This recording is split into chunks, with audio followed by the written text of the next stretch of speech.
Hola, buenas tardes. Vamos a comenzar con nuestra clase número 4. Vamos a iniciar el capítulo de la radiología osteoarticular, partiendo fundamentalmente por patología articular en radiología simple. Tal vez la primera pregunta que uno se hace cuando encuentra lesiones de tipo óseo es decidir si la lesión es ósea o bien es articular. Esta pregunta muchas veces se sucede a nivel de la columna vertebral, como podemos ver en la imagen señalada en la flecha. Observamos lesiones radiolúcidas en las caras vertebrales, osteoesclerosis, osteofitos marginales y una acentuada reducción de la amplitud del espacio. La pregunta es si esto es de origen óseo o bien es de origen articular. En general, cuando una lesión compromete más de un hueso, sino que compromete huesos adyacentes, el compromiso es probablemente articular. En cambio, cuando compromete solo un hueso, en general es óseo. Sin embargo, hay excepciones a la regla, por ejemplo, con algunos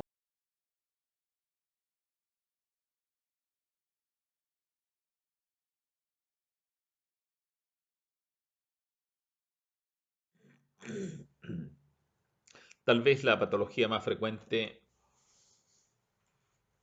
a nivel de las articulaciones corresponde a la artrosis, que podemos definir como una degeneración fundamentalmente cartilaginosa asociada a reducción de amplitud del espacio articular. En general es asimétrica y lo que observamos es la presencia de osteosclerosis a nivel del hueso subcondral, la presencia de osteofitos, quistes subcondrales, pueden haber cuerpos libres intraarticulares.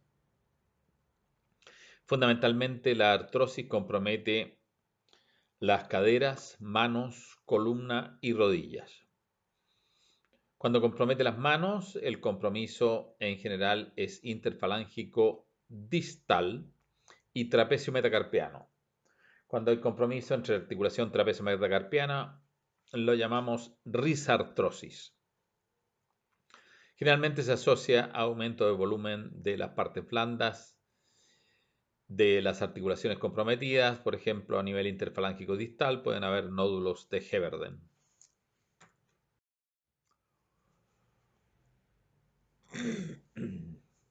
A nivel de la cadera, los fenómenos son exactamente los mismos: reducción de amplitud del espacio articular, osteosclerosis de las superficies articulares, osteofitos marginales y fenómenos erosivos e imágenes cistoídeas en el hueso subcondral. La reducción de la amplitud del espacio articular en una artrosis es de tipo asimétrica. No se reduce el espacio en igual forma en un lado que en el otro. Por ejemplo, en la rodilla que están ustedes viendo, hay una reducción de amplitud que es dominante en el compartimento medial y menos en el compartimento lateral de la rodilla. Igual en la cadera hay una reducción de amplitud que es más hacia medial que hacia superior. De tal manera que eso se llama reducción asimétrica del espacio articular, que es clásico de la artrosis, a diferencia de la artritis, en que se produce la reducción de amplitud en forma simétrica. Hay factores que condicionan artrosis de aparición temprana en jóvenes.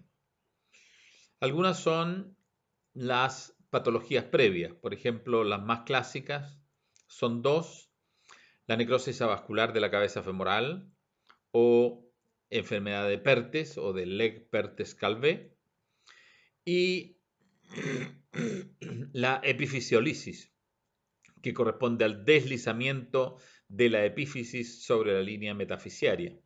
En el fondo corresponden a microfracturas, que ocurren cuando los pacientes son niños y van a repercutir en artrosis cuando el individuo es adulto. Hay otras condiciones que son importantes y que condicionan la artrosis en forma precoz, que es la sobrecobertura acetabular. Cuando la cabeza, por ejemplo, femoral, está sobrecubierta. Y esto puede ser por dos formas. Una que se denomina de tipo pincer, en que hay un problema del acetábulo y que el acetábulo, ¿no es cierto?, cubre la cabeza femoral, lo que hace que exista un golpe constante entre la cabeza femoral y el borde del acetábulo que va a conducir a artrosis. Esa es la forma de pinzamiento femoral de tipo pincer que es más frecuente en mujeres. En cambio, en hombres hay una deformación que es bastante habitual en la cabeza femoral que se denomina el boom femoral. El boom femoral y que corresponde a una prominencia a nivel del cuello femoral que le da a el fémur un aspecto en cañón de estas pistolas antiguas, ¿no es cierto? Es una forma como en bastón de la cabeza femoral. Y entonces la presencia de este boom femoral produce el mismo efecto que el pincer y que corresponde al golpe de esta región del cuello femoral en el borde del acetábulo. Esta es una deformación de tipo CAM. CAM significa biela, significa eje, como el de los trenes. Entonces, mientras se camina, se va forzando esta región y va a desembocar prontamente en artrosis. Así que dos tipos de pinzamiento que pueden condicionar artrosis en pacientes jóvenes. El pinzamiento de tipo CAM, más frecuente en hombres, y el pinzamiento de tipo pincer, más frecuente en mujeres. A nivel de la columna, hay algunos conceptos que es importante aclarar, que son los de espondilosis. La espondilosis se refiere a la producción de osteofitos a nivel de los cuerpos vertebrales. La discopatía degenerativa, en cambio, se refiere al proceso de degeneración del disco, es decir, el problema es articular. La discopatía degenerativa se asocia a espondilosis, pero el problema está a nivel del disco. La espondiloartrosis se refiere a la presencia de osteofitos a nivel de los cuerpos vertebrales y a fenómenos de artrosis a nivel de las articulaciones de la columna, que como ustedes recordarán son dos, una a nivel de los cuerpos vertebrales y la otra a nivel de las apófisis interarticulares. La espondilolistesis se refiere al desplazamiento de un cuerpo vertebral sobre otro, en general es anterior, es una anterolistesis. Y la espondilolisis se refiere al fenómeno erosivo, a la osteolisis del istmo, que es la pars interarticulares, es decir, es la sección del arco neural que queda entre la apófisis articular superior y la apófisis articular inferior. Ahí en la radiografía se está mostrando una espondilolistesis a nivel L5S1 por una espondilolisis que se puede ver a nivel de la pars interarticularis. Entonces, espondilolistesis y espondilolisis no son lo mismo. Espondilolistesis se refiere al desplazamiento, espondilolisis a la osteolisis de la pars interarticularis. El diagnóstico diferencial entre una discopatía degenerativa y la espondilodicitis es a veces difícil. Recuerden, la espondilodicitis en general es un fenómeno de origen infeccioso y la discopatía degenerativa corresponde a degeneración del menisco intervertebral. A la izquierda en la radiografía están viendo una discopatía L2-L3 con reducción de amplitud del espacio discal con osteosclerosis y osteofitos. Y a la derecha están viendo una espondilodicitis con reducción de amplitud del espacio discal sin osteofitos y con fenómenos erosivos en las caras vertebrales. ¿Cómo diferenciamos las dos? Observamos las partes blandas, los osteofitos, las erosiones y el espacio discal. En una discopatía no hay compromiso de partes blandas, hay presencia de osteofitos, no hay erosiones y el espacio está disminuido. En la espondilodiscitis hay compromiso de partes blandas, hay aumento de volumen de partes blandas. En general no hay osteofitos, salvo que se desarrolle en un paciente que ya previamente tenía una artrosis. Hay erosiones de las caras vertebrales y el espacio está reducido. En los casos extremos, como ustedes pueden ver, es fácil, pero en ocasiones no es tan fácil hacer el diagnóstico diferencial. La misma pregunta nos hacemos cuando tenemos que decidir si un fenómeno articular es de tipo artrosis o de tipo artritis. Y allí observamos algunas características importantes. Observamos el espacio articular, la presencia de osteofitos, la presencia de erosiones, la densidad y qué sucede con las partes blandas. En una artrosis en general, el espacio está disminuido en forma asimétrica, disminución asimétrica del espacio articular. Osteofitos en general son lo dominante, están presentes, abundantes. Erosiones, hay formaciones quísticas en el hueso subcondral, fenómenos cistoídeos. La densidad está aumentada, hay fenómenos de osteosclerosis y las partes blandas no están comprometidas. Entonces encontramos un espacio articular disminuido con abundantes osteofitos, quistes subcondrales, osteosclerosis y sin compromiso de partes blandas, entonces estamos hablando de una artrosis. En cambio, cuando se trata de artritis hay que diferenciar si es una artritis aguda, por ejemplo, una artritis infecciosa, una artritis reactiva, o una artritis crónica. Veamos la artritis aguda. Si la artritis es aguda, en general hay un fenómeno de sinovitis y el espacio articular aumenta de amplitud. Generalmente no hay osteofitos. Erosiones pueden haber, erosiones de tipo destructiva en las superficies articulares. Puede haber osteoporosis yuctaarticular. Fíjense lo contrario, no hay osteosclerosis en la artritis aguda. Y las partes blandas se encuentran aumentadas de volumen.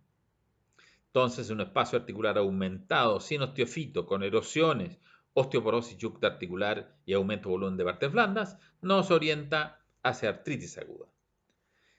En la artritis crónica, en cambio, el espacio articular disminuye. Osteofitos puede haber, pero no son lo dominante. Erosiones son lo dominante. Hay presencia espacio articular disminuido en forma simétrica. Hay presencia erosiones. Puede haber osteoporosis yuctaarticular y las partes blandas pueden estar aumentadas de volumen. El diagnóstico diferencial de una artritis crónica es más difícil con la artrosis, ya que pueden haber osteofitos ocasionalmente y que confunde el diagnóstico diferencial. Aquí tenemos un ejemplo, podemos ver, observen en la radiografía del pie que estamos viendo, en que hay una zona de osteoporosis y de osteolisis a nivel metatarsofalángico del segundo ortejo, con pérdida de definición de la estructura esquelética y aumento de volumen de las partes blandas, y eso corresponde a una artritis séptica. Observen la imagen de la derecha, eso corresponde a una artritis ya con algunos signos de cronicidad a nivel escápulo-humeral, con fenómenos erosivos a nivel de la cabeza del húmero, fenómenos osteolíticos y algunas áreas de osteoclerosis. Cuando hay osteoclerosis significa que esta artritis lleva algún tiempo ya. Es decir, el hueso se defiende produciendo hueso, pero eso demora un tiempo. Entonces ahí tenemos una artritis, ¿no es cierto?, que ya tiene algún grado de cronicidad a nivel escápulo-humeral. Aquí tenemos una artritis tuberculosa de la rodilla y observamos, ¿no es cierto?, la presencia de fenómenos erosivos a nivel del cóndilo femoral lateral y la meseta tibial lateral. Esas erosiones que se corresponden en las superficies articulares se llaman erosiones en beso y corresponde entonces a una artritis infecciosa que en este caso es de origen tuberculoso. La artritis tuberculosa en general va a llevar a la cicatrización y esa cicatrización va a ser una anquilosis ósea. Inicialmente una anquilosis fibrosa para finalmente pasar a una anquilosis ósea. Nosotros podemos definir qué es una anquilosis ósea porque vemos paso de trabéculas desde el fémur hacia la tibia en este caso. Es decir, hay una continuidad esquelética entre las dos estructuras. Aquí tenemos una espondilodicitis tuberculosa en que vemos una reducción de amplitud del espacio articular con fenómenos erosivos en las caras vertebrales. Fíjense que no hay osteofitos, hay algún grado de osteosclerosis. Entonces eso nos habla de una espondilodicitis de un cierto grado de cronicidad, clásicamente espondilodicitis tuberculosa. Observen aquí estas dos radiografías. Tenemos la radiografía de la izquierda y la radiografía de la derecha en tiempos diferentes. En la radiografía de la izquierda vemos una escoliosis importante y una discopatía a nivel L3-L4, una reducción de amplitud del espacio discal L3-L4, pero sin ningún tipo de fenómeno erosivo. Fíjense en cambio este paciente después de un tiempo, vemos la misma reducción, la misma escoliosis, la misma reducción de amplitud, pero sin embargo ha aparecido un fenómeno erosivo de la cara vertebral de L3 y áreas de osteosclerosis y corresponde a una espondilodicitis tuberculosa. Fíjense aquí las imágenes de un mal de Pot clásico, ¿no es cierto? Fíjense en las esculturas que están abajo, la cifosis dorsal angular, que queda como secuelas del mal de Pot. Y aquí vemos resonancia magnética de mal de Pot. Ojo, recordar que las lesiones destructivas de cuerpos vertebrales con compromiso de partes blandas no siempre son tumores. El diagnóstico diferencial en Chile, la primera posibilidad es tuberculosis, no tumor. Y eso les va a ayudar al diagnóstico en el futuro.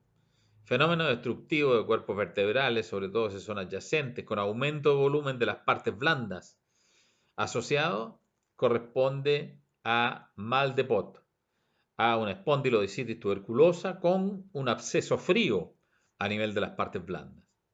Ahí ustedes pueden ver los cuerpos vertebrales en una secuencia ponderada en T1 con gadolinio y vemos cómo están erosionados los cuerpos vertebrales y hay captación del medio de contraste en todas las partes blandas adyacentes. Aquí tenemos otro ejemplo. En niños, la tuberculosis puede comprometer, ¿no es cierto?, el hueso, puede dar una osteomelitis. Y cuando ocurre en los dedos, se habla de una dactilitis tuberculosa, que antiguamente se llamaba espina ventosa. Las características son típicas, un ensanchamiento de la diáfisis del hueso comprometido, con un aspecto expansivo, con una alteración de la estructura esquelética, con aumento de densidad, ¿no es cierto? Y que es muy característico. Ustedes ven en toda esta radiografía, en la falange proximal del dedo medio a la izquierda, en la falange proximal del dedo índice en la segunda radiografía, en el dedo medio en la tercera radiografía y en el quinto metacarpiano en la cuarta radiografía, hay un compromiso esquelético por tuberculosis, una dactilitis tuberculosa o dactilitis TBC. Otra patología importante, ¿no es cierto?, en las artritis es la artritis reumatoide, que la podemos definir como una poliartritis crónica simétrica con predominio en pequeñas articulaciones, de predominio proximal. Observen que recordar esa frase prácticamente define la artritis reumatoide. Poliartritis crónica simétrica de pequeñas articulaciones y de predominio proximal. Observen en las articulaciones, en las radiografías, cómo hay reducción de amplitud de los espacios articulares y fenómenos erosivos en el hueso subcondral y desalineamiento articular. El predominio proximal, observen cómo hay compromiso a nivel del carpo, a nivel proximal de la primera fila del carpo, las articulaciones radiocarpianas, con fenómenos erosivos y osteosclerosis, y noten que no hay osteofitos.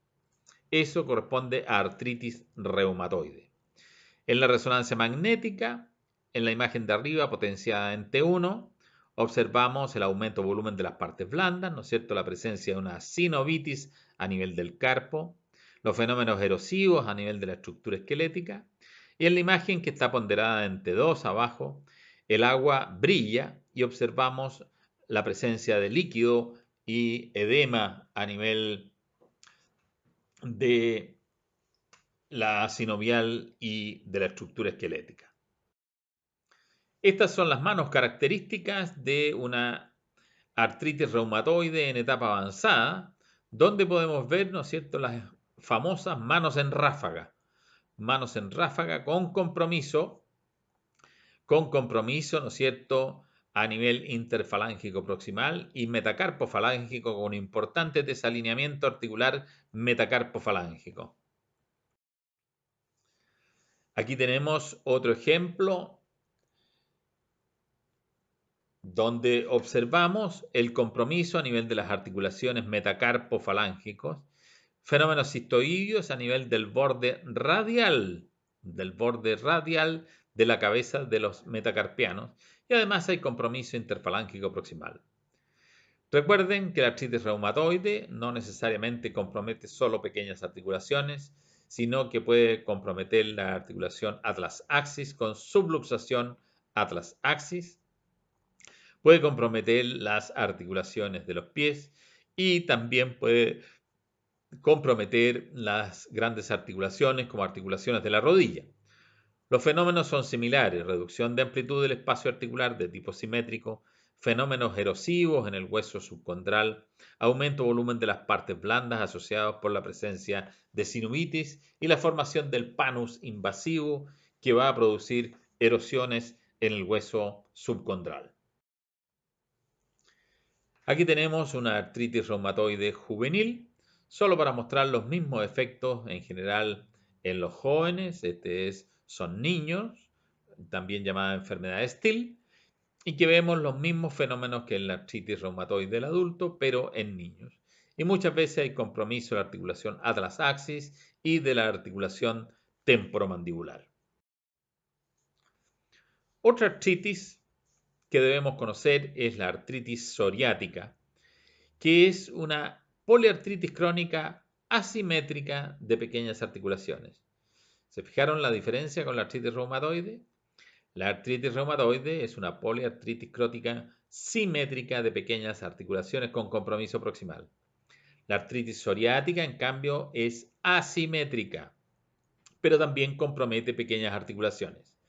Clásicamente, en la artritis psoriática hay fenómenos de acroosteolisis, es decir, de reabsorción ósea a nivel de algunas falanges e importantes desalineamientos articulares.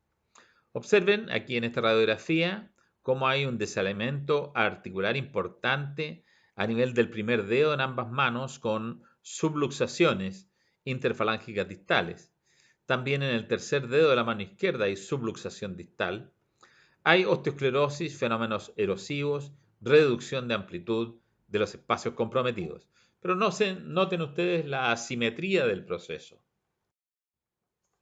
Aquí tenemos otra artritis psoriática en que ustedes pueden ver el fenómeno de acroosteolisis, es decir, de reabsorción ósea a nivel de las falanges, de la cabeza de las falanges, ¿no es cierto?, y los fenómenos de desalineamiento articular. En muchas ocasiones, una falange se encaja sobre la otra, lo que se conoce como el fenómeno de telescopaje.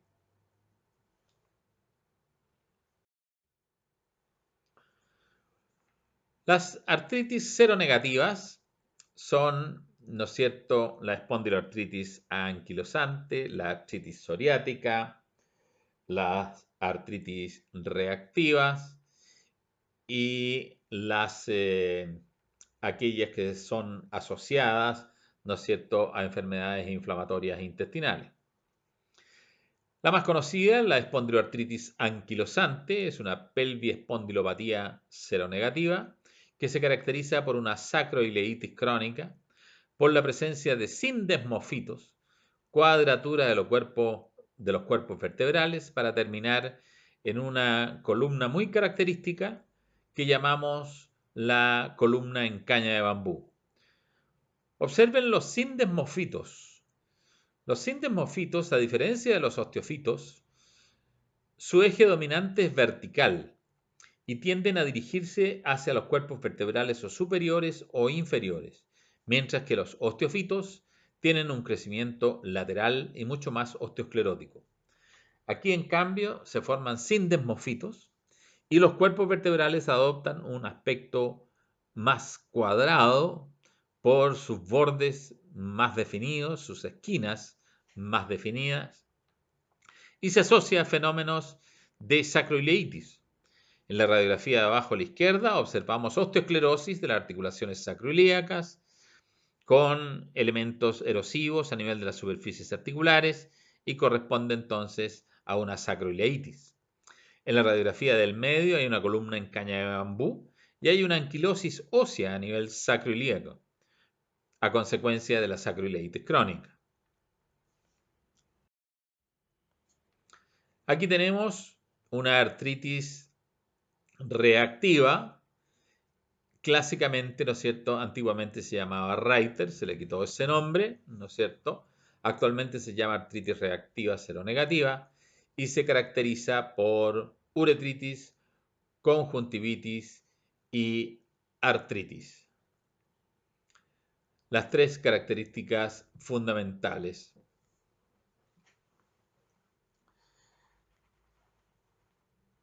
Y que una buena mnemotecnia a recordar es I can see, I can pee, and I can climb a tree. Es decir, no puedo ver, no puedo hacer pipí y no puedo escalar un árbol porque tengo artritis. O sea, uretritis, conjuntivitis y artritis. I can pee, I can see, I can climb a tree. ¿Ve? Para ponerle un ambiente políglota a este curso.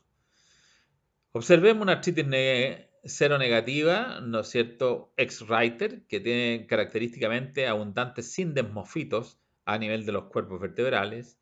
Se pueden producir fenómenos de sacroileitis, artritis, ¿no es cierto?, como podemos ver en esa radiografía, y la presencia de espolón calcáneo, entesopatías en la inserción del tendón de Aquiles, etc. La gota.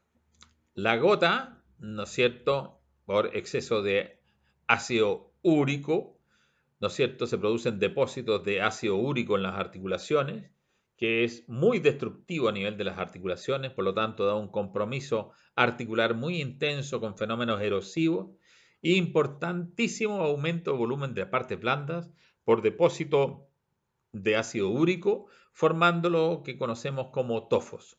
Ojo, importante, los tofos en general no calcifican a no ser que haya daño renal e hiperparatiroidismo secundario, con depósitos metastásicos de calcio en los tofos. En general son aumentos de volumen de partes blandas asociados a un gran compromiso de las articulaciones.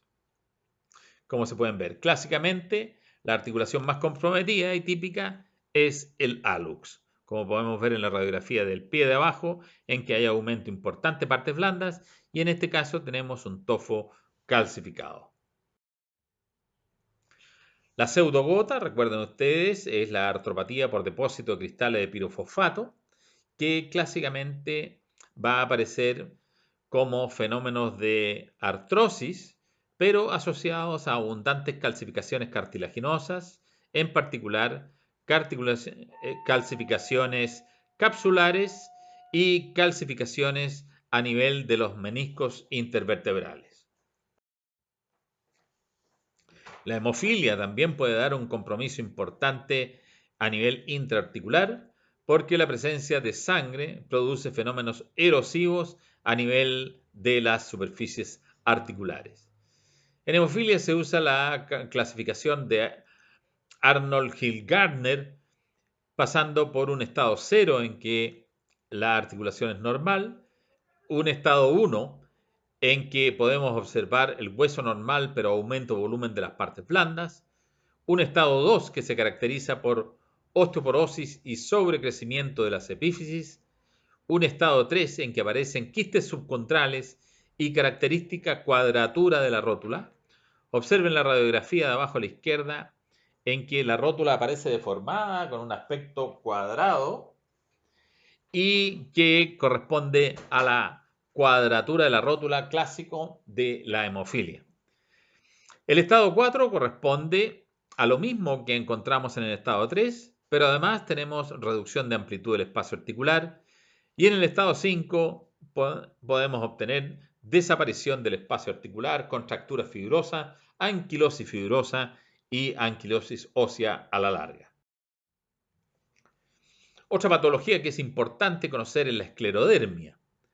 La esclerodermia se caracteriza por fenómenos de reabsorción ósea, especialmente de las falanges distales, conocida como reabsorción en penacho de las falanges distales, un fenómeno de acroosteolisis, y con fenómenos de depósitos cálcicos adyacentes a las articulaciones comprometidas. Se produce una deformación de los pulpejos, ¿no es cierto?, con dedos en palillo de tambor o claving, ¿no es cierto?, el claving o clubbing se escribe, que deforma, ¿no es cierto?, los falanges distales por reabsorción, ¿no es cierto?, ósea y presencia de depósitos cálcicos distales. Aquí tenemos los fenómenos de acrosteolisis en un paciente con esclerodermia, con reabsorción ósea distal y la presencia de calcificaciones en las partes blandas. Un diagnóstico diferencial para la esclerodermia es la paquidermoperiostosis o osteopatía hipertrófica primaria, ¿no es cierto?, que produce fenómenos bastante parecidos. Observen los dedos en palillo de tambor o acropaquia o claving, ¿no es cierto?, con fenómenos de reabsorción de las falanges distales, con además depósitos óseos, ¿no es cierto?, un aumento del grosor de las corticales de los huesos largos, paquidermoperiostosis. Y el diagnóstico diferencial de la paquidermoperiostosis es la osteoartropatía hipertrofiante néumica, que muestra los mismos depósitos a nivel de las corticales, de las diáfisis, con aumento de la densidad ósea, irregularidad de los contornos esqueléticos, la presencia de acropaquia o claving, dedo en palillo de tambor, y depósitos cálcicos periarticulares. La osteopatía hipertrofiante néumica muchas veces se asocia, es bastante inhabitual, pero cuando existe se puede asociar, ¿no es cierto?, a neoplasias de células pequeñas. Eso es lo que les queríamos mostrar en esta clase. Gracias por su atención.